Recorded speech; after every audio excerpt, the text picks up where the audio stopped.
살기 위해 하나님을 찾읍시다. 살기 위해 하나님을 찾읍시다. 여기 앉아 계신 몇 분 계신데 그분들이 아무하고도 인사 안 하셨다면 방송으로 예배 드리는 것과 별 차이는 없습니다. 방송으로 예배 드리시는 분들이 생각나서 그런 얘기 드려봤습니다. 방송으로 들으실 때도 역시 집에서 당연히 옆에 있는 사람과 인사하지 않으실 테죠. 근데 여기 나와서도 인사하지 않으시면 별 다를 바는 없습니다. 한 주 동안 무더운 날씨 속에 어떻게 지내셨나요?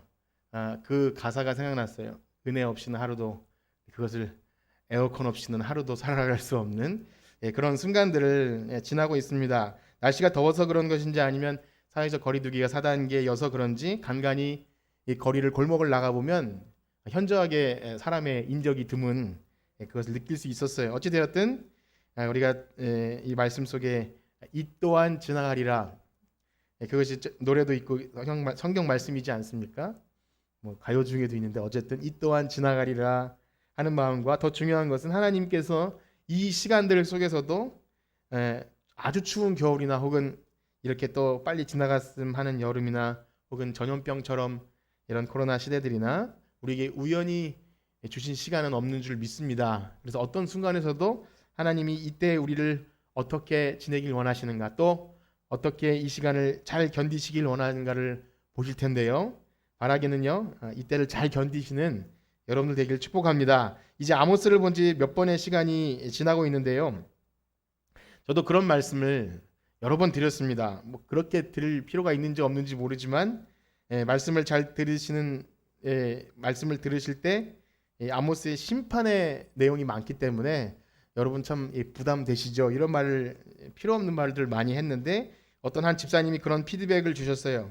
제가 지난주 말씀을 시작하면서 서론 시간에 지금 이 말씀을 듣고 계신 성도님들의 마음이 얼마나 참 무겁고 그러신지 알고 있다고 하니까 그 마음을 헤아려 줘서 참 고마웠다고 하는 피드백을 주셨는데 저도 그 피드백이 너무 감사했습니다. 그런 말씀 너무 감사합니다. 자주 해주시고 여러분들 들으시면서 잘 이해가 안 되시거나 목사님 그게 무슨 뜻이에요? 라는 말을 많이 해주시면 저에게 매우 큰 도움이 됩니다. 어찌되었든 모든 성경은 하나님의 말씀으로, 하나님의 감동으로 된 것으로 우리에게 교훈과 책망과 바르게 함과 유익함을 주는 것을 알면서도 우리에게 용기를 주고 힘이 되고 내가 너를 굳세게 하리라, 내가 너를 도우리라 하는 말씀, 참 저도 그렇고 여러분도 그렇고 힘이 되지 않습니까?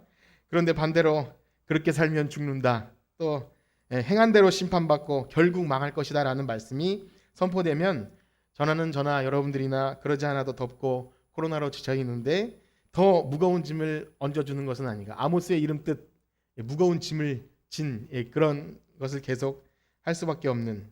그런데 그러다 보니까요, 우리가 아모스 전체의 내용을 또 파악하지 못하고 이 늪에서 헤어나오지 못하다가 진탕 혼만 나다가 끝나는 건 아닌지 하는 생각도 들었어요. 그래서 훗날 여러분들이 아모스 하면 제가 여러분들에게 정말 읽기 힘든 책이다 하는 선입견만 심어 드린다면 그것도 제 잘못이 아니겠습니까? 그래서 몇 번 말씀드렸지만 하나님께서 자기 백성을 심판하신다는 그런 내용들은요, 심판 자체에 목적이 있지 않습니다. 여러 번 말씀드렸죠?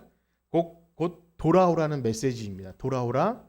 그래서 돌아오기만 하면 언제든지 너를 돌이키고 사랑으로 받아주실 준비가 되어 있는 하나님 아버지의 마음, 그 자비와 긍휼의 마음을 자꾸만 발견하길 축복합니다. 그래서 오늘은요, 본문의 이 내용을 조금 큰 틀에서 아모스의 전체 구조는 아니지만 좀 이렇게 선지서가 흘러가는 구조들, 그리고 지난주에 조금 말씀드렸었는데 선지자는 도대체 어떤 사람인가, 선지자는 어떤 사람이길래 사람들이 싫고 짜증내도 계속 이거를 해야 하는가, 어떤 입장이었는지, 그리고 그 속에서 하나님이 계속해서 그 자기 백성들에게 그러면 궁극적으로 원하는 것은 무엇인지에 대해서 볼 텐데, 쉽게 말씀드리면 좀 쉽게 좀 편하게 말씀드린다는 거예요. 그렇게 될지는 모르겠지만 이제 우리가 여름인데 그 전에 말씀 성경 연구 수련회를 한번 계획했다가 1회로 끝난 것이 있어요. 그 현수막이 아직도 잘 보관되어 있어서 나중에 쓰려고 뒀는데 이렇게 어디 나가지 못하잖아요. 그래서 지금 이 오후 예배 시간을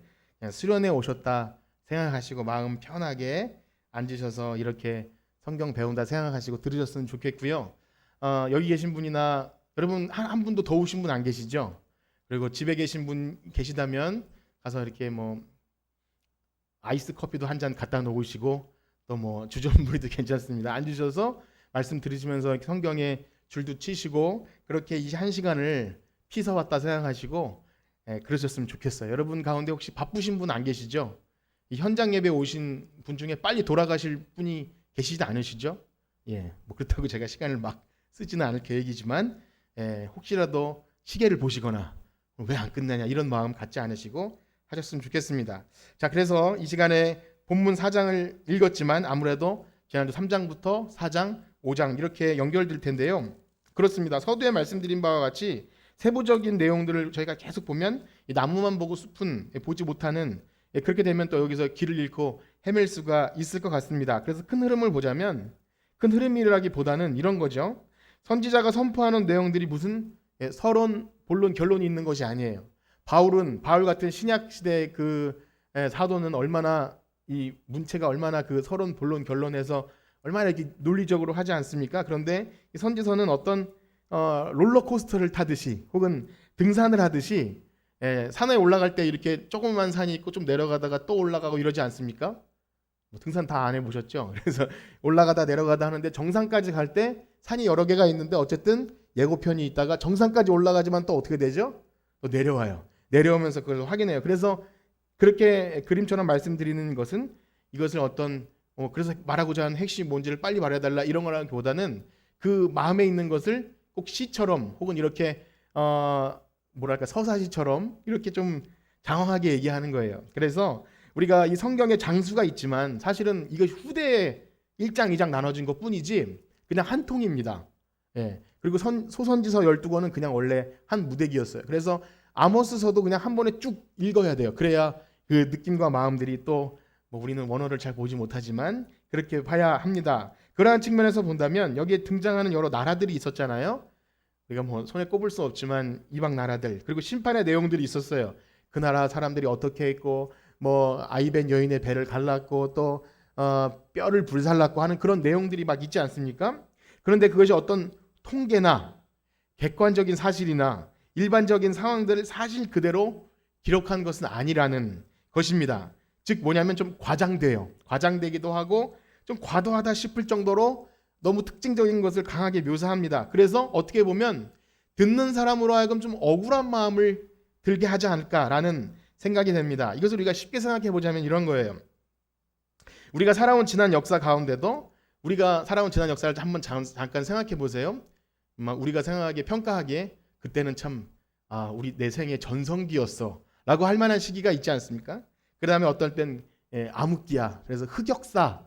그때 정말 사진을 보면 흑역사. 내 인생에 정말 지우고 싶은 순간들 막 그런 게 있어요. 그건 다 자기가 느낀 감정들입니다. 과거에 어떤 것들을 사실적으로 통계를 내서 시간을 딱 쪼개놓고 좋은 시간, 나쁜 시간 해서 그렇게 말하는 것이 아니라 주관적으로 내가 느낀 시간을 그렇게 얘기하는 거예요. 여러분들의 기억은요 언제나 조작돼요.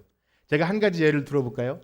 여러분들이 혹시 어릴 때 엄마 등에 엎혀본 기억이 있으신 분 계신가요? 엄마 등에 엎혀 있다.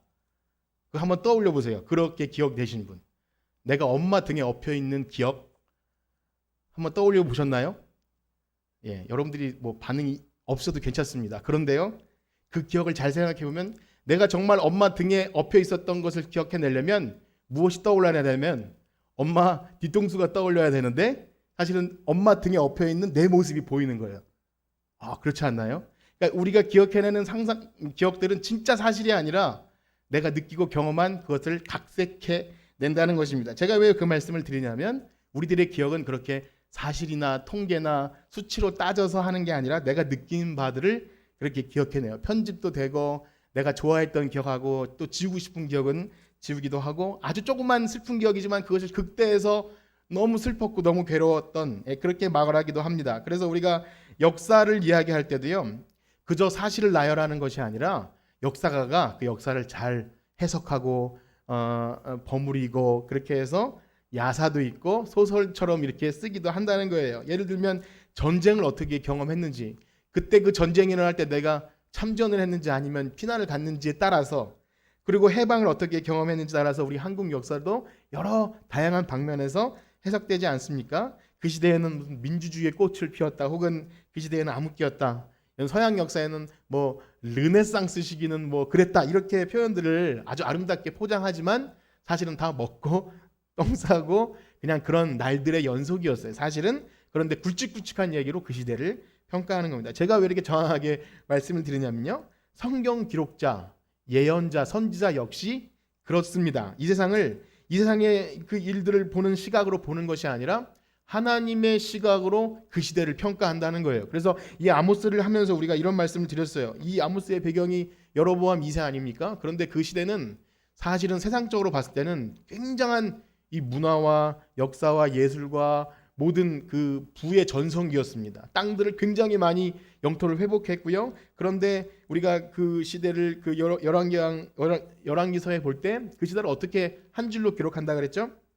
여호와 보시기에 악을 행하여 이스라엘에게 범죄한 느베아스의 아들 여로보암의 모든 죄에서 떠나지 아니하니라. 이 한 줄로 그냥 요약해 버려요. 사실은 굉장히 잘 먹고 잘 살던 시대인데 여호와 보시기에 가장 악한 세대라고 그냥 한 줄로 성경 기록자가 해버리면 우리는 그 시대를 어떻게 기억하죠? 못된 사람들 이렇게 하는 거예요. 정말 못됐고 정말 타락했고 정말 하나님 말도 지긋지긋이 안 들었던 그런 사람들이구나. 그 사람들은 억울할 수도 있어요. 우리는 그 역사 뭐를 아주 객관적인 배경을 가지고 하는 게 아니라 성경 기록자가 표현한 그걸 가지고 그 시대를 본다는 거죠. 그런데 우리가 오늘도 하루를 살다 보지만 아주 나쁜 사람이나 아주 착한 사람이나 평범한 날이 더 많잖아요. 그렇죠? 특별한 이벤트가 있는 날은 별로 많지 않아요. 그럼에도 불구하고 평범한 날이 더 많음에도 불구하고 되돌아보면 가장 굵은 기억이 주변을 다 차지하기 때문에 그 시대는 그랬어. 이렇게 얘기한다는 거예요. 자, 그럼에도 불구하고 선지자는요, 예언자는 마치 역사가들이 가장 대표적인 일들을 기억해내듯이 그렇게 그 시대를 바라보고 교회를 바라보고 성도를 바라본다는 것입니다. 그리고 그것은요, 개인적인 기질이나 감성이나 어떤 자기가 삶에 묻어있는 어떤 그런 인간적인 시각으로 보는 것이 아니라 하나님의 마음으로, 이것을 하나님의 정념이라고 표현하는데 하나님의 마음을 가지고 하나님이 느끼시는 것, 그 감정을 가지고 느낀대요. 우리가 아까 부른 노래처럼 아버지 당신의 마음으로 당신의 마음이 머무는 곳, 당신의 눈물이 흐르는 곳으로 보기 원합니다. 이것이 선지자의 마음이었어요. 그런 면에서 아모스를 비롯한 선지서는 그 시대를 비판하기도 하고 죄악을 드러내고 호되게 꾸중을 할 때 사실 그 시대를 살았던 사람들 몇 프로가 그렇게 잘못됐는지는 수치에 나오지 않아요. 아주 소수만 그랬을 수도 있고요. 범죄에 해당하는지 잘 몰라요. 안 그런 사람도 당연히 있다는 거예요. 아무리 시대가 어려워도 우리가 그 엘리야 시대에도 그렇지 않습니까? 하나님께서 우상에게 무릎 꿇지 아니한 7,000일을 남겨놨다라고 말씀하신 것처럼 오늘 이 시대에도 교회가 타락했다 혹은 뭐 예배자가 찾아보기 힘들다 해도 하나님은 여전히 예배 드리는 교회가 있고 좋은 성도, 좋은 목사님 또 다 있다는 거예요. 그럼에도 불구하고 선지자든 예언자는요, 전체를 놓고 그렇게 심판 이야기를 할 수밖에 없는 겁니다. 미안하지만 자신은 올바로 살았다 할지라도 한 배를 탄 공동체이기에 진짜 성도는요, 누가 교회를 비판하고 할 때 저는 아닌데요, 우리 교회는 아니고 이게 내가 목사라면 나는 그런 목사 아닌데요라고 말을 하고 하나님 저는 빼주세요 이것이 아니라 같이 아파한다는 거죠.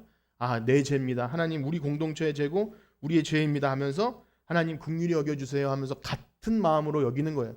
우린 잘했으니까 하나님 쟤네들만 혼내주세요. 그렇게 보지 않는다는 것이죠. 자, 어찌되었든 우리는 선지서에 나오는 이 예언자들의 말씀을 들으면서 그것을 염두에 둬야 됩니다. 예언자는 왜 이렇게 지겹게 그렇게 했을까? 왜 그렇게 확대 해석했을까?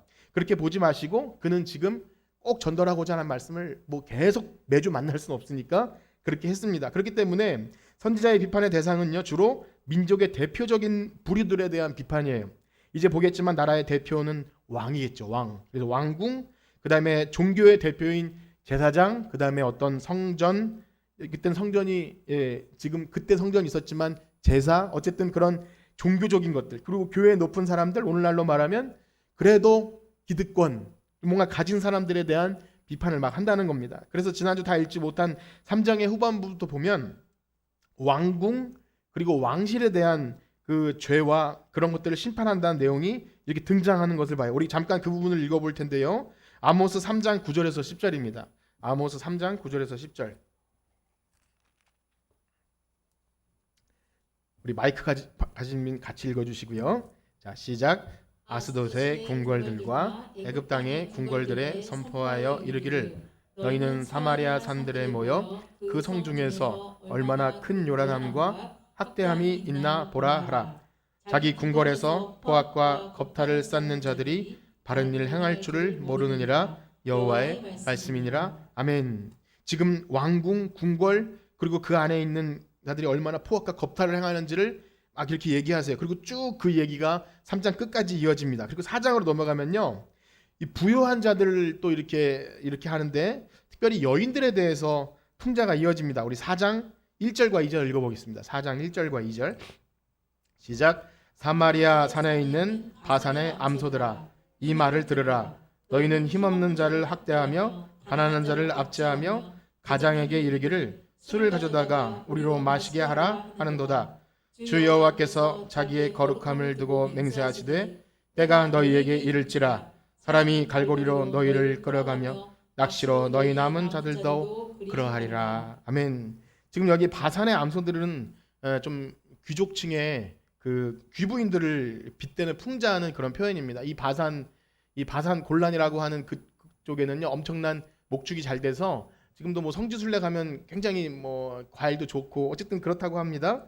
거기에 아주 살찐 암소들은 그 당시에 부유한 부인들을 얘기합니다. 여성들을 얘기하기에 좀 그렇지 않나 싶긴 하지만 어쩔 수 없이 뭔가 부와 사치와 그런 걸 떠올리면 귀부인들이 떠오르는 것이 우리의 선입견인지 모르겠지만 그런 것 같아요. 뭐 약간 폭력이나 아니면 성적 타락이나 그럼 남자들 얘기를 하지만, 그래서 이사야에도 보면은 막 뭐 반짝반짝하는 귀걸이 뭐 이런 것으로 약간 비판을 하지 않습니까? 그것이 부유한 여인들에 대한. 그래서 남편에게 나 술 먹겠다고 술 좀 가져오라고 막 큰 소리 치는 그런 모습을 한 장의 그림처럼, 사실은 이것은 이렇게 생각하시면 돼요. 우리 신문이나 만평에 보면 그런 풍자와 같이 있지 않습니까?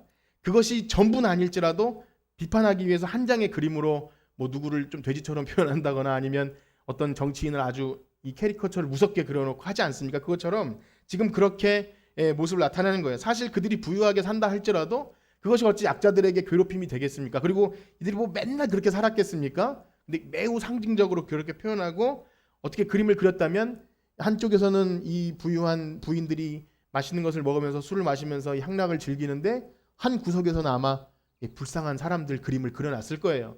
그들이 직접적으로 이 약한 사람들을 핍박하지 않았을지 몰라도 그들의 그러한 삶이 이들의 핍박을 더 하게 되었다는, 선지자는 그렇게 보고 있는 것입니다. 그래서 위에 말씀드린 바와 같이 선지자의 외침이 어찌 생각하면 과도한 선포일 수 있어요. 그 부유한 여성들이 저는 아닌데요 라고 말할 수도 있는 거예요. 전부를 다 싸잡아서 비판하는 것 같은 시각으로 들릴 때 억울할 수 있지만, 지금 이 시각이 사실은 그것을 그냥 내버려둘 때 이스라엘 전체가 멸망받을 수 있는 일이기에 선지자는 그것을 그냥 내버려 둘 수 없고 좋게 포장할 수 없고, 아 저기 타락한 여인 몇 명이 있어요 라고 말할 수 없었어요. 그러다 보니 침소봉대한다는 소리를 들을 수밖에 없는 거예요. 작은 일을 부풀려서 왜 이렇게 부정적으로 보니 라고 말할 수 있는 거죠. 우리는 사실 그런 것을 워낙 싫어합니다. 어떤 것을 싫어하냐면 부정적인 말을 싫어해요. 그래서 만약 누가 기도할 때 하나님 빈자리가 너무 많습니다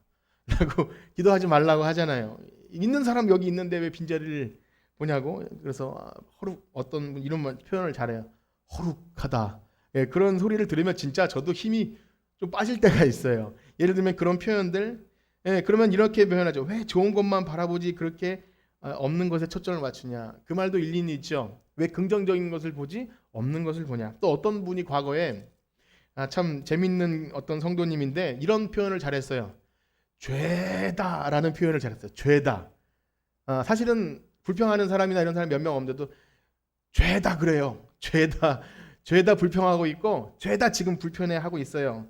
그런데 사실은 그런 사람들은 몇 명 되지 않는데 거기서 초점을 맞춰서 그렇게 얘기할 때 사실 맞아요. 그렇게 할 때 정말 그것이 눈에 들어와서 다른 사람의 마음도 별로 그렇게 기분이 안 좋은 건 사실입니다. 그런데 우리는 잘 분별해야 합니다.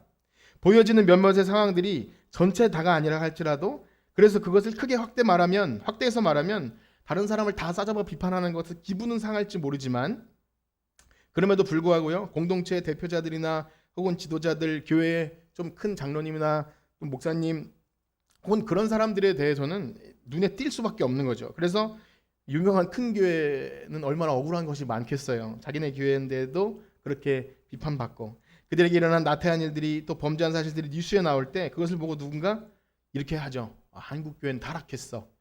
그리고 목회자들은 부패했어. 그렇게 말하면 기분은 매우 안 좋겠지만 우리는 그 소리를 하나님의 시각으로 바라봐야 한다는 거예요. 물론 좋은 사람, 나쁜 사람 다 섞여 있는 것은 많지만 그래서 나쁜 사람 보지 맙시다 라고 말하면 마음이 편할지 모르지만 그 사실은 어디 가지 않아요. 제가 아이들과 함께 그 중학교 아이들과 함께 이야기를 할 때 뭐 아이들은 사춘기를 지나기 때문에 굉장히 냉소적인 아이도 있고 좀 불만스럽게 얘기하는 아이들도 있지 않습니까?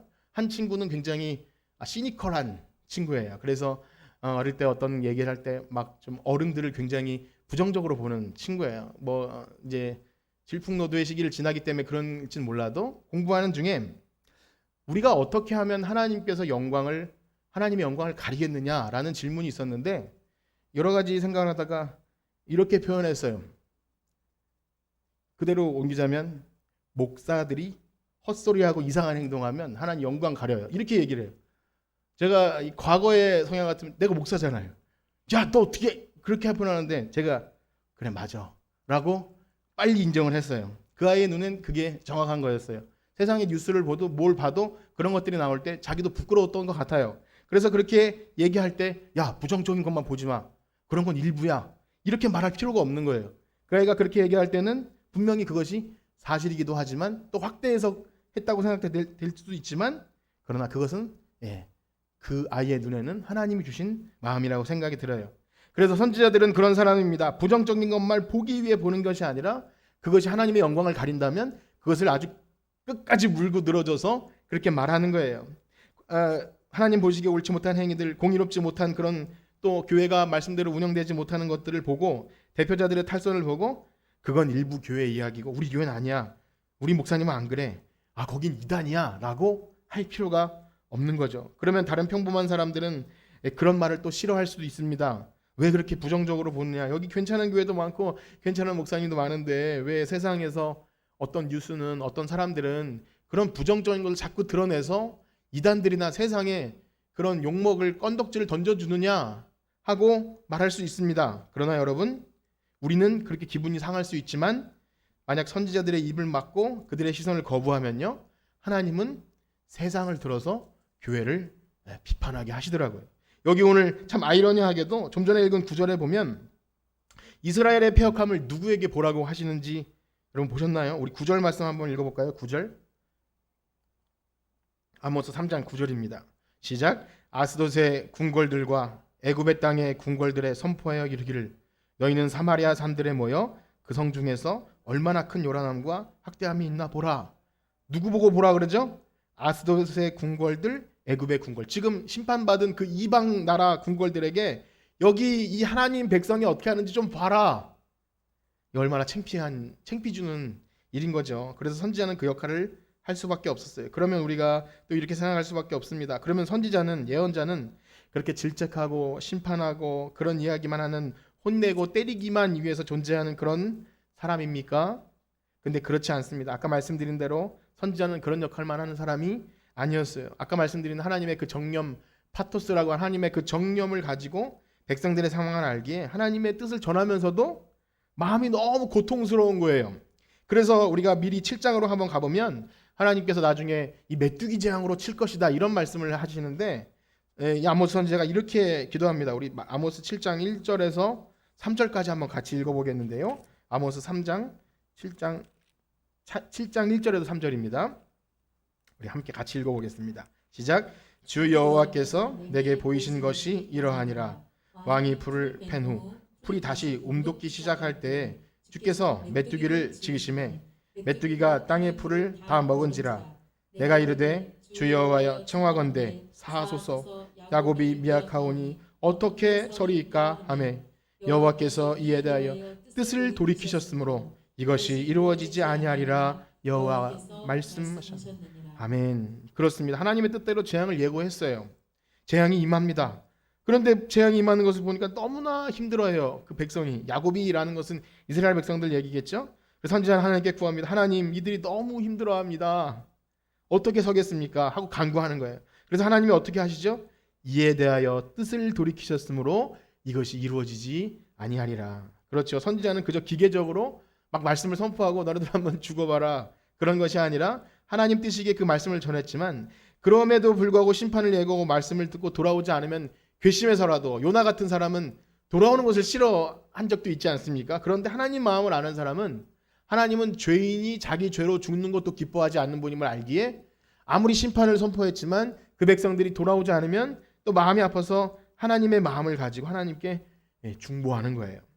이 말씀을 들을 때 누가 생각나시나요? 우리는 여러 선지자를 많이 알고 있지만 첫째로는 자기 백성을 위해 간구하는 그 모세 기억하시죠? 모세가 저 백성 목이 곧는다고 막 열을 냈지만 하나님 저 백성 저렇게 하면 하나님 영광 가립니다 이렇게 얘기하고 사무엘도 그랬죠. 내가 이 백성을 위해서 기도 쉬는 죄를 범치 않겠다. 거기다가 많은 선지자가 있지만 많은 선지자들의 궁극적으로 가장 큰 선지자는 누구시죠? 예수님이시죠. 예수님. 우리 예수님은 가장 하나님 아버지의 마음을 가지고 이 땅에 오셔서 내가 아버지가 하는 대로 하고 아버지가 하시는 말씀을 하고 하나님께서 원하시는 것을 한다 이렇게 오셨어요. 그래서 사람들이 모세나 예수님의 말을 싫어할 수밖에 없죠. 그래서 돌로 치려고도 하고 버림받고 버림을 당할 수밖에 없었어요. 하나님 아버지 뜻대로 행하고 하나님 말씀을 전하다가 그렇게 됐습니다. 그러나 그 죄로 말미암아 백성들이 막 고통을 당하잖아요. 예수님 어떻게 하시죠? 저들의 죄를 저들에게 돌리지 말아달라고 그렇게 기도하셨던 바로 예수님. 예수님이 선지자시기 때문에 얼마나 또 무서울 땐 무서워졌어요. 막 성전에 들어가서 상을 엎으시고 그 바리새인과 서기관들을 향해서 이 독사의 자식들아 누가 이 회개의 때를 얻게 했느냐 하면서 막 화를 내시고 그렇게 막 무섭게 하셨던 분이 그러나 저들의 죄를 저들에게 돌리지 마십시오. 그러므로 우리는 하나님의 마음을 알고 우리도 하나님의 복음을 전하고 또 예수님 닮은 제자의 삶을 살아가는 우리들 아니겠습니까? 여러분 다 그런 분들이시죠? 나는 아니라고 그렇게 말하지 마십시오. 우리 하나님의 마음 바로 성령님이 우리에게 임하신 자들은 오늘날 만인에게 내 영을 부어주기라 하겠다 하시는 그 사람들은 선지자 같은 그런 예언자 같은 마음을 갖는 거예요. 그런 우리들은요, 우리가 복음을 전하고 천국과 지옥을 얘기하면서 안 믿는 사람, 우리에게 막대하는 사람을 볼 때 좀 밉기도 하고 그러다가 지옥 간다는 거 다 알고 있지만 그래 너는 네 죄로 지옥 가라 라고 저주하지 않죠. 하나님 저들도 하나님 만나게 해주세요. 저들의 죄를 사하여 주세요. 그것이 하나님 닮은 예수님 닮은 사람들인 줄 믿습니다. 우리에게 그런 마음이 있기를 축복합니다. 이 세상을 살아가면서 우리를 괴롭게 하거나 힘들게 하거나 좀 미워할 만한 사람이 있다 할지라도 저도 저 사람도 하나님 백성입니다. 저렇게 내버려 두지 마십시오. 할 때 하나님께서 그 사람과 마음을 같이 하시는 거죠. 자, 그런가 하면요. 선지자는요. 백성의 대표적인 이 왕궁에 대한 심판과 제약을 쭉 얘기하다가 또 가난한 자를 억압하는 부유층들을 얘기하다가 그 이후에 이제 어디로 합니까? 백성들이 행하는 제사, 종교 예식, 제사장 이 얘기를 비판을 이어갑니다. 우리 다시 아모스 3장으로 돌아와서요. 3장 14절, 15절 읽어보겠습니다. 같이 읽어보겠습니다. 시작. 내가 이스라엘의 모든 죄를 봉하는 날에 베델의 제단들을 벌하며 그 제단의 뿔들을 꺾어 땅에 떨어뜨리고 겨울궁과 여름궁을 치리니 상하궁들이 파괴되며 큰 궁들이 무너지리라 여호와의 말씀이니라. 아멘. 사실 지금은 오늘날 우리들이 사는 시대는 정치와 종교가 완전히 분리된 시대를 살고 있지요. 그러나 그 당시에는 왕들이 하나님의 대리자였어요. 왕들도 기름 부어 세우고 제사장도 기름 부어서 그래서 그 관계는 매우 특별했습니다. 하나님의 말씀이 올바로 시행되던 시대에는 하나님이 예언자나 제사장들에게 말씀해 주시면 그 왕에게 찾아가서 이거 하나님 뜻 아닙니다라고 말하면 그가 말을 들었어요. 고쳐먹고 하나님 뜻대로 하고 그렇지만 그러나 왕이 높아지거나 자기 멋대로 할 때는 제사장들을 죽이거나 아니면 탄압하거나 했죠. 그런데 이 시대는요. 제사장들이 왕의 권력에 부역하면서 그들의 입맛에 맞게 예언도 해주고 그들의 입맛에 맞게 제사도 지내주고 그래서 나라가 부강하고 잘 되는 것은 정말 좋은 거야라고 하면서 그들의 믿는 그런 방식으로 하나님이 원하시지 않는 제사를 드렸어요. 특히 이제 쭉 나오겠지만 뭐 베델의 제단들 뭐 이런 것들을 표현 보면요. 여로보암 시대에 그 유다로 제사 지내러 가는 걸 막기 위해서 자기네들끼리 마음대로 만들어 놓은 제단들이거든요. 물론 그 땅이 신성한 장소이긴 하지만 그것은 하나님이 원하시는 방식이 아니셨어요. 그래서 하나님이 그거를 다 파괴시켜 버리신다 그러죠. 백성들의 대표적인 왕궁의 부패가 또 여호와 하나님을 섬기는 신앙의 대표인 제사장들의 그 타락이 이렇게 온 나라의 심판으로 이어질 수밖에 없는 거는요, 이런 겁니다. 오늘날 교회가 제 역할을 감당하지 못하면, 교회가 세상을 향해 정의롭거나 또 진짜 할 말을 하지 못하면 하나님은 교회 때문에 세상을 괴롭게 하실 수 있다는 거예요. 우리가 세상의 대표겠습니까? 아니면 하나님이 세상을 보시기에 우리를 대표로 보시겠어요? 세상 나라 정치들을 대표로 보시겠어요? 우리가 대표잖아요. 우리가 못하면 세상이 힘든 거예요. 세상이 타락해서 우리가 힘든 게 아니라 교회가 제대로 못해서 그렇게 될 수밖에 없다는 것은 하나님 마음으로 우리가 봐야 되죠. 그렇기 때문에 어찌 보면 선지자는요, 여기 예언자는 가장 대표되는 왕궁에서 일어나는 일들, 그때는 세상 왕이 아니라 하나님 섬기는 왕이에요. 또 그들과 함께 권력을 나눠가는 종교 지도자들의 비판을 하면서 이스라엘의 상황이 이처럼 완전히 망가져 있음을 계속 고발하고 있습니다. 이 제사를 드리는 백성들에게 이것이 옮겨가는데, 이제 4장으로 한번 넘어가면요, 아모스 4장 4절에서 5절 말씀인데요, 또 한번 같이 읽어보겠습니다. 아모스 4장 4절에서 5절입니다. 시작. 너희는 베델에 가서 범죄하며 길갈에 가서 죄를 더하며 아침마다 너희 희생을 3일마다 너희 11조를 드리며 누룩 넣은 것을 불살라 수은제로 드리며 낙헌제를 소리내어 선포하려무나 이스라엘 자손들아, 이것이 너희가 기뻐하는 바니라 주 여호와의 말씀이니라. 참 아멘 할 수 없을 정도로, 사실 이것은 비꼬는 얘기잖아요. 야, 너 해봐.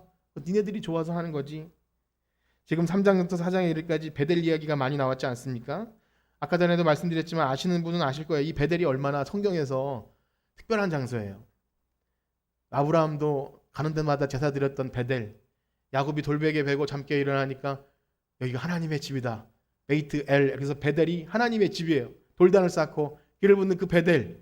그 다음에 여리고성 지나면서 베델을 지나고 또 여기 나중에 길갈도 나오지 않습니까? 이 역사적인 성지 같은 장소. 그런데 하나님이 가서 거기서 이렇게 표현하는 거예요. 너희들 가서 베델 가서 죄나 잔뜩 지어라. 이렇게 표현하는 겁니다. 종교적인 열정을 말해주는 신성한 장소인데, 그 신성한 장소에 찬물을 확 끼얹으면서 너네들 제사 지내러 가서 죄나 잔뜩 지어. 그렇게 얘기하는 겁니다. 왜 그렇게 얘기할까요? 왜 이렇게 냉소적으로 할까요? 이스라엘 자손들아, 너희는, 근데 이유가 뭐냐면요, 그것은 너희가 기뻐하는 바야.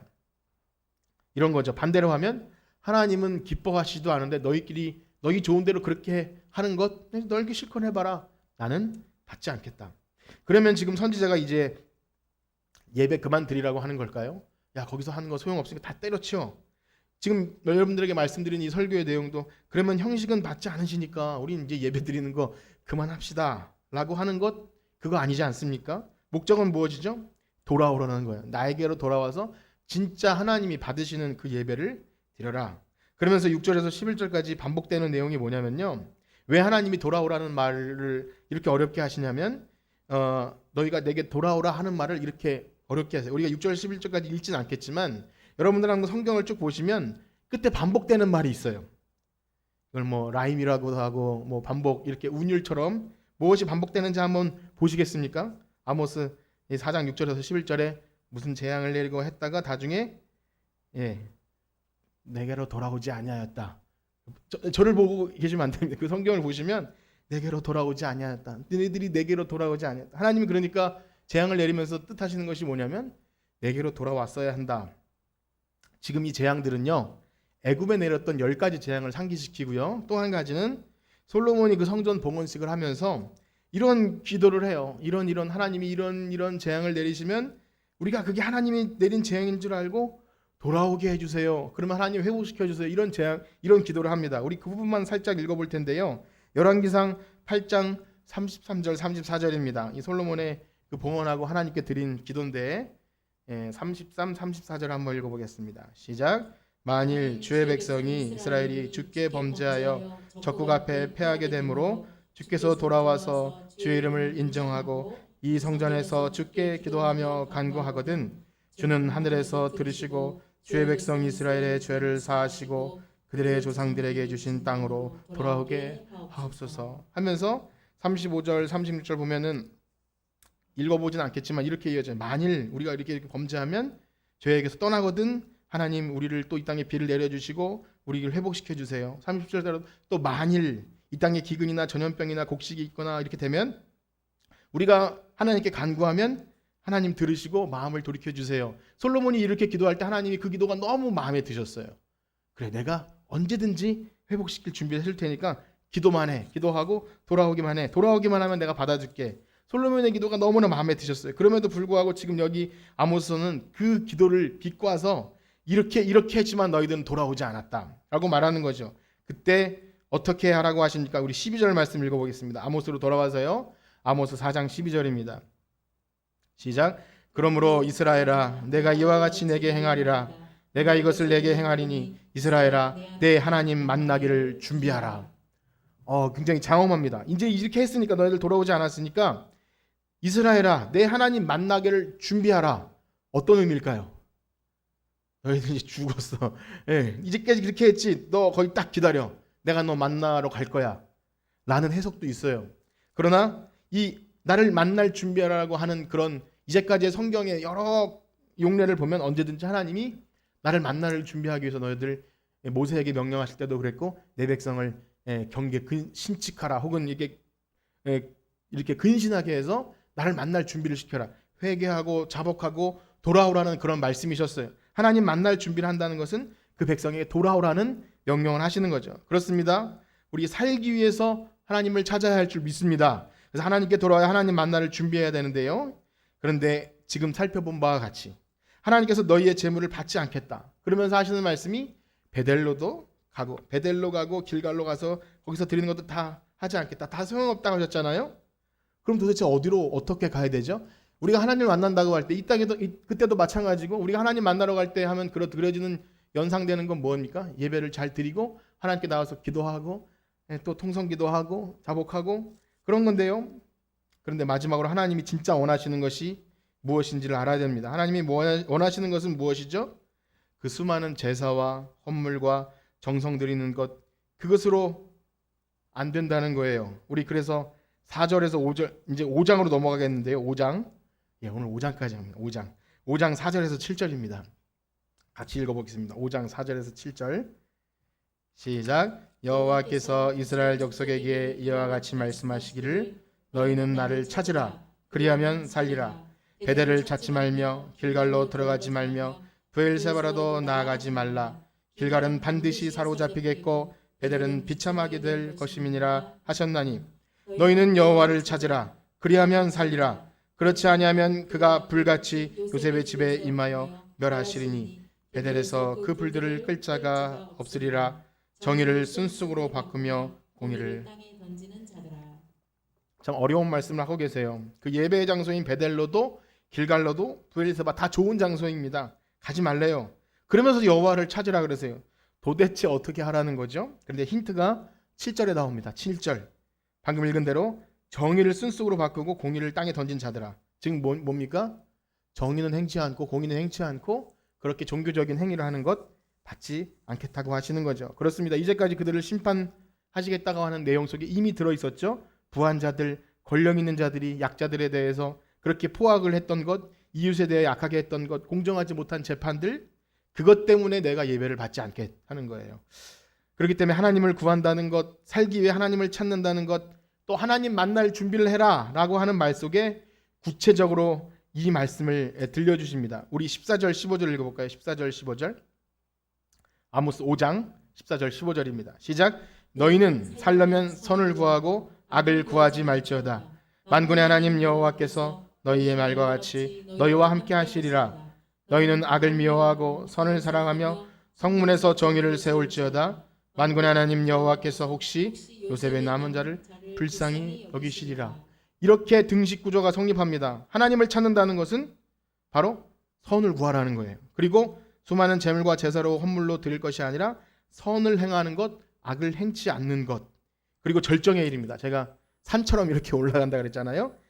아마 아모스 5장 여기가 우리가 좀 많이 들어본 절정인데 아모스 5장 21절에서 24절까지 한번 같이 읽어보겠습니다. 21절에서 24절 시작. 내가 너희 절기들을 미워하여 멸시하며 너희 성회들을 기뻐하지 아니하나니 너희가 내게 번제나 소제를 드릴지라도 내가 받지 아니할 것이요 너희의 살찐 희생의 화목제도 내가 돌아오지 아니하리라. 내 목소리를 내 앞에서 그칠지어다. 내 비파 소리도 내가 듣지 아니하리라. 오직 정의를 물같이 공의를 마르지 않은 강같이 흐르게 할지어다.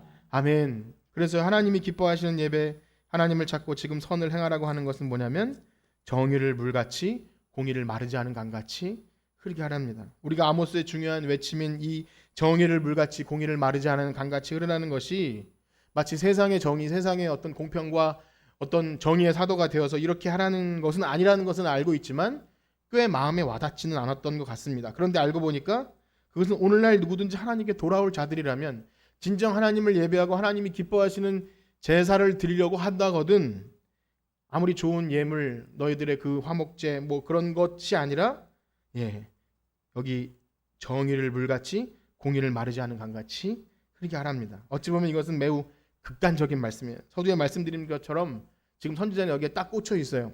그래서 듣는 백성들이 다 부한자들도 아니잖아요. 거기다가 권력자들도 아니었을 거예요. 모든 사람이 다 이웃에게 행악을 하지도 않았을 텐데 왜 이렇게 우리는 그 중에 착한 사람이었을지도 모르는데 왜 이렇게 강하게 하십니까? 그리고 우리가 뭐라고 여러분 저와 여러분들이 뭐라고 우리가 세상에서 정의를 물같이 공의를 막 하수같이 흐를 그럴 사람들입니까? 그런데 여러분 선지자는 하나님 마음을 가지고 백성들에게 어찌 보면 좀 극단적으로 과도하게 경종을 울려요. 그리고 이게 선지자가 지금 이 말씀을 한다고 해서 정말 제사를 다 버리라는 것도 아니에요. 예물을 드리지 말라고 하는 것도 아닙니다. 그런데 진짜 하나님이 원하시는 것이 그 속에 빠져 있으면 그 모든 것들이 쓸데없다는 거예요. 그래서 이 말씀을 드리면서 우리에게 어떻게 적용해야 되나 고민할 때 그러면 우리도 이렇게 형식적인 예배 모여서 하는 것 다 이제 별로 의미 없습니다. 여러분 나가서 사회 정의를 부르짖고 사회에 참여해서 온갖 공의가 이 땅에서 불평등 구조와 사회 악을 우리는 이렇게 해야 됩니다 라고 제가 여러분들에게 막 외친다면 여러분 뭐라고 하시겠습니까? 뭐 맞지도 않은 너무 과도한 적용 아닙니까? 라고 하실 수 있을 것 같아요. 한번 생각해 보세요. 제가 여러분들에게 그렇게 마음을 줬다고 해보세요. 여러분 이제 우리 예배보다 나가서 사회 정의를 부르짖어야 하나님이 기뻐하십니다. 저는 그런 얘기를 하고자 함이 아닙니다. 맞습니다. 지금 저는 그 말씀을 드리고자 함이 아니에요. 예배 형식, 모임 이런 것들을 소홀히 해서는 안 됩니다. 때로는 그쪽으로 너무 과도하게 치우치면 현대신학과 많은 이 교회에도 그쪽으로 많이 치우치게 되면요. 사실 사회 정의와 참여를 위해서 많은 이야기를 합니다. 사실 기독교가 너무 자기 역할을 못하고 이기적이기도 하고 문제를 일으키고 사회 지탄을 받으니까 그쪽으로 치우치는 성향들이 많이 있는 것이 사실입니다. 좀 앞서간다는 생각이 있지만 나름대로 선지자의 역할을 하는 것 같아요. 경종을 울리는 거죠. 도대체 교회의 존재 역할이 교회의 존재가 이유가 무엇인가를 생각하다 보니까 거기 모여 앉아서 그러고 있지 말고 하라고 하는 것 그것이 옳다는 얘기가 아니라 여러분 만약에 그 메시지를 야 쟤네들은 너무한 애들이야 라고 한다면 그것은 하나님의 음성을 듣지 못합니다. 그래서 저는 그것이 핵심이 아니라 바로 하나님께 돌아가기 위해 바로 하나님께 드려지는 예배가 어떤 의미인지를 바로 알아야 한다는 것. 오늘 아모스서에도요 선지자는 처음에 베델로 가라 길갈로 가라 전하실것 지어라 이렇게 비꼬셨으면서도 나중에는 얘를 베델로 가지 말고 길갈로 가지 마라 그게 아니다 하면서 장소 이야기를 하세요. 우리가 이 말씀을 들을 때 저는 요한복음이 너무나 많이 생각났습니다. 요한복음을 한때 쭉 하지 않았습니까? 그때 이 말씀이 너무나 생각났어요. 뭐냐면 예수님을 만난 여인 그 수가성 여인이 예수님께 이렇게 물어요. 선생님 우리 조상들은 이 산에서 예배하라고 하고 당신네 유다인들은 예루살렘에서 예배하라 그러는데 도대체 어떤 예배가 맞습니까? 그때 예수님이 뭐라고 대답하시죠? 우리 요한복음 4장 21절 한번 읽어보겠습니다. 요한복음 4장 21절 시작. 예수께서 이르시되 여자여 내 말을 믿으라. 이 산에서도 말고 예루살렘에서도 말고 너희가 아버지께 예배할 때가 이르리라. 그리고 23, 24절로 넘어가겠는데요. 요한복음 4장 23, 24절 시작. 아버지께 참되게 예배하는 자들은 영과 진리로 예배할 때가 오나니 곧 이때라. 아버지께서는 자기에게 이렇게 예배하는 자들을 찾으시느니라. 하나님은 영이시니 예배하는 자가 영과 진리로 예배할지니라. 아멘. 지금 요한복음 강의 시간은 아니기에 이 부분을 다 말씀드릴 수는 없지만 제가 이 요한복음 본문을 인용한 이유는요. 아모스서를 통해서 살기 위해 나를 찾으라 그렇게 말씀하셔놓고 길갈도 아니고 베델도 아니고 장소는 아니다. 그것이 요한복음의 말씀과 일맥상통한다는 거죠. 그렇게 나를 찾으라고자 하시고선 그 당시에는 찾는 방법은 제사밖에 없는데 베델도 아니고 길갈도 아니다. 살기 위하여 하시는 것이 뭐냐면 선을 구하라. 악을 멀리하고 정의를 바로 세우고 정의를 물같이 공의를 하수같이 흐르게 하라. 그렇게 말씀하신 것은 지금 요한복음 연결하려면 바로 이거 말씀이에요. 하나님이 원하시는 제사, 예배, 하나님을 진정 만날 준비를 하는 사람은요, 장소나 자기의 종교적 열심이나 혹은 헌물이나 헌신이나 그것이 아니라 요한복음 말씀처럼 하나님의 영, 성령으로 감동된 진리의 말씀으로 예배하라는 거죠. 그것은 곧 하나님이 원하시는 예배를 드려야 한다는 거예요. 즉 자기를 원하는 종교적 열심이 아니라 하나님이 받으시는 원하시는 방식으로 드려야 한다는 거예요. 그것을 바울이 이렇게 정리합니다. 우리 너무나 유명한 로마서 말씀을 읽어보겠는데요. 로마서 12장 1절과 2절입니다. 로마서 12장 1절과 2절 시작. 그러므로 형제들아 내가 하나님의 모든 자비하심으로 너희를 권하노니 너희 몸을 하나님이 기뻐하시는 거룩한 산 제물로 드리라. 이는 너희가 드릴 영적 예배니라. 너희는 이 세대를 본받지 말고 오직 마음을 새롭게 함으로 변화를 받아 하나님의 선하시고 기뻐하시고 온전하신 뜻이 무엇인지 분별하도록 하라. 아멘. 예, 조시는 분들도 이제 이러셔도 되고 거의 마지막입니다. 여러분 로마서의 말씀도 또한 하나하나 풀어드릴 시간은 없지만 혹시 궁금하시면 우리 교회 동영상에 로마서가 쭉 되어 있는데 무엇이죠? 예배는 우리의 삶과 절대 분리되지 않는다는 거예요. 즉 우리의 삶에는 하나님이 기뻐하시는 아무런 성령의 열매나 영과 진리의 말씀이나 이런 것은 아무것도 없이 그저 여전히 나의 고집과 나 중심으로 살아가고 내가 만나는 사람 아내나 남편이나 이런 사람들에게 퉁명스럽게 대하고 버럭 소리 지르고 짜증내고 배려도 없으면서 또 이웃들 가운데 내가 함께 짐을 져줘야 될 그런 것들에 대한 관심도 없이 이 예배 한 시간 정성스럽게 드리면 하나님이 받으실 거라고 하는 것은 착각이라는 겁니다. 우리가 여기 모여 예배하는 이 시간은 바로 우리가 세상에서 하나님의 백성으로 열심히 살다가 우리에게 맡겨주신 양떼를 먹이고 입히고 나누고 하다가 모여서 그걸 확인하는 자리예요. 일주일 동안 말씀대로 잘 살았니 하면서 악수하고 인사하는 그 자리인 것이라는 것이죠. 그래서 저는 우리 교회 이 설교들 가운데 이런 말씀을 가끔씩 듣지 않습니까? 이 예배 한 시간에 정성을 다하여 예배합시다. 예배에 목숨을 걸어야 합니다. 예배에 성공하는 것은 하나님의 복받는 비결입니다. 너무나 좋은 말씀이지만 여러분 예배를 받으시는 하나님은 우리의 정성에 좌지우지 되시는 분이 아닙니다. 우리가 정성을 다해서 치성을 다하면 그것을 하나님이 받으시고 넌 정성이 부족해. 그 우상이잖아요. 그렇죠? 너 정성이 부족해. 더해. 그건 우상 섬기는 방식이죠. 하나님이 원하시는 제사는 그것이 아니에요. 온 우주 만물을 창조하시고 그 모든 것 위에 거하시는 놀라우신 하나님을 우리의 시간과 장소에 메워놓고 내 방식대로 하면 내 예배를 받으시겠다. 여러분 아까 솔로몬 예배 말씀을 드렸지만 하나님이 그 화려한 성전에도 내가 거기 거할 것 같으니? 라고 말씀하세요. 하나님은 사람이 아니시기에 시간과 장소와 건물에 매이시는 분이 아닙니다. 그러므로 우리는 선지자의 말을 따라서 다시금 우리의 예배를 돌아봐야 합니다. 만약 우리가 이 어려운 시대에 이 세상에 대해서 관심도 없고 혹은 그들이 어떻게 되든지 코로나로 고통받는 자들이 있는지 없는지 교회가 지탄을 받는 일이 있는지 없는지 나는 잘 모르겠고 또 거기다가 우리가 방역에 협조를 하는지 안 하는지 난 관심 없고 우리가 여기서 정성스럽게 얘기만 잘 들으면 하나님이 내가 너희 예배를 받는다라고 하실지 안 하실지는 저는 모르겠습니다. 저는 이렇게 말씀을 마치기 원합니다. 지금 여러분들에게 드리는 말씀은요 마치 아모스의 풍자화처럼 과장된 것일 수 있습니다. 작은 것을 크게 부풀려 얘기할 수도 있습니다. 그러나 오늘 이 말씀을 들으시는 여러분들이 꼭 기억해야 하실 것이 있습니다. 그것은 뭐냐면 선지자가 하는 이 말씀이 과장되고 왜곡되고 혹은 너무 부풀려 한 것이라고 그것을 귀담아 듣든지 귀담아 들어서 회개하든지 혹은 저 선지자 가짜야 라고 말하면서 확대 해석하지 맙시다 하고 이렇게 한지는 이스라엘 백성의 선택이었어요.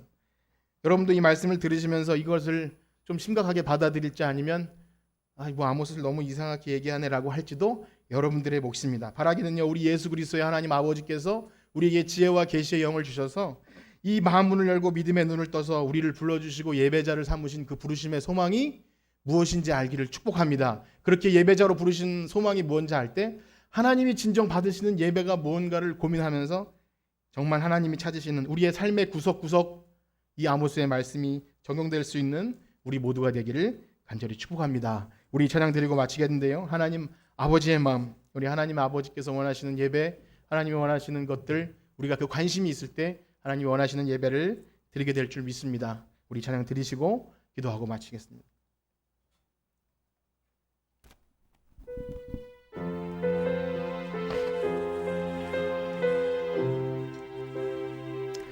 아버지 당신의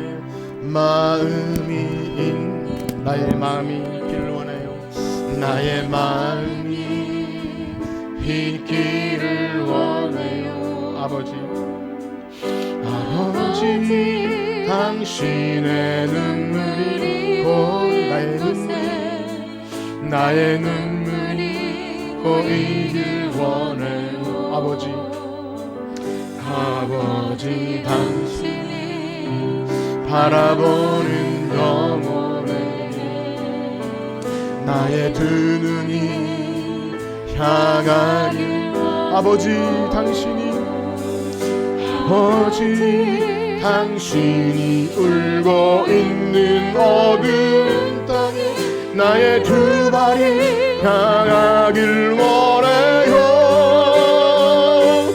나의 마음이 아버지의 마음 알아. 내 모든 뜻 아버지의 아멘. 나의 온몸이 아버지의 마음 알아. 내 모든 삶 당신 나의 마음이 아버지의 마음 알아. 나의 마음이 아버지의 마음 알아. 내 모든 삶 아버지의 뜻이 될 수 있기를. 나의 온몸이 아버지의 마음 알아. 내 모든 삶 당신의 삶 되길. 아멘. 우리 들으신 말씀 기억하면서 기도하기 원합니다. 우리의 삶의 구석구석을 돌아보면서 하나님이 진정 받으시는 예배는 보이는 형식적인 예배가 아니라 우리의 삶의 구석구석 하나님의 정의와 공의와 긍휼과 자비, 우리의 삶에 하나님이 원하시는 영과 진리의 그런 말씀들이 우리 삶에 적용되지 않는다면 하나님이 그런 예배를 받으시지 않는다고 무섭게 선포하십니다. 오늘 한 주간 살아가면서 우리를 지치게 만들고 우리를 힘없게 만드는 것들이 있다 할지라도 그 가운데 하나님께서 기뻐하시는 일을 우리가 우리의 삶으로 해낼 때 하나님 그 삶을 통해 영광 받으실 줄 믿습니다. 우리의 삶에 그러한 삶으로 드리는 예배가 드려질 수 있도록 우리 주의 이름 소원 부르짖고 간절히 기도합니다. 주여 주여 주여. 하나님 우리를 불쌍히 여겨주시옵소서. 우리의 삶에 하나님께서 보고자 하시는 것들, 하나님 선지자를 통하여 우리 삶을 찌르고 지적하는 것들이 있을 때 어떻게 반응할지는 우리의 몫입니다. 아무것도 아닌 걸 가지고 크게 해야만 한다고 그렇게 입을 다물라고 할 것인지, 아니면 그 말조차 하나님의 음성으로 받아들이고 내가 무엇을 회개하고 하나님께 돌아가야 할지를 발견하는 하나님 우리 어린아이와 같은 하나님의 백성들 되게 하여 주시옵소서. 어린아이와 같지 아니하면 하나님의 나라에 갈 수 없다고 말씀하셨습니다. 우리의 마음이, 우리의 귀가 하나님의 말씀을 과연 받을 만한 마음인지 귀인지 다시 한번 돌아보게 하여 주시옵소서. 아무리 어려운 시대를 지날지라도 우상에게 무릎 꿇지 아니한 하나님, 그런 하나님의 용사들을 남겨주셨다는데 그것은 어떤 모습입니까? 그것은 세상과 싸우는 모습입니까? 아니면 세상을 끌어안는 모습입니까? 하나님 우리가 그것을 알게 하여 주시옵소서. 선지자의 마음을 가지고 예언자의 마음을 가지고 하나님 아버지의 뜻을, 하나님 아버지의 마음을 전할 수 있는 우리가 모두가 되게 하여 주시옵소서. 한 주간 세상에 살아가는 동안 내가 만나는 사람들에게 예수 그리스도의 사랑을 전하게 하여 주시고, 하나님 우리의 마음으로 우리의 삶으로 내려앉아서 낮은 자리에서 주님을 섬기듯 사람들을 섬길 수 있는 우리 모두가 되게 하여 주시옵소서. 하나님 감사합니다. 그렇게 살아갈 때 하나님 진정 하나님이 찾으시는 예배자, 하나님이 기뻐하시는 예배를 드릴 수 있는 우리 모두가 되게 하여 주시옵소서. 아멘. 감사합니다. 이제는 우리 주 예수 그리스도의 은혜와 하나님의 무한하신 사랑하심과 성령님의 교통하심이 오늘 하나님께서 엄히 꾸짖으며 말씀하시는 것들을 나의 말씀으로 받아서 하나님이 진정 찾으시는 예배자 되기를 원하는 성천교회 성도들 머리머리 위에 이제로부터 영원토록 함께 있을지어다. 아멘.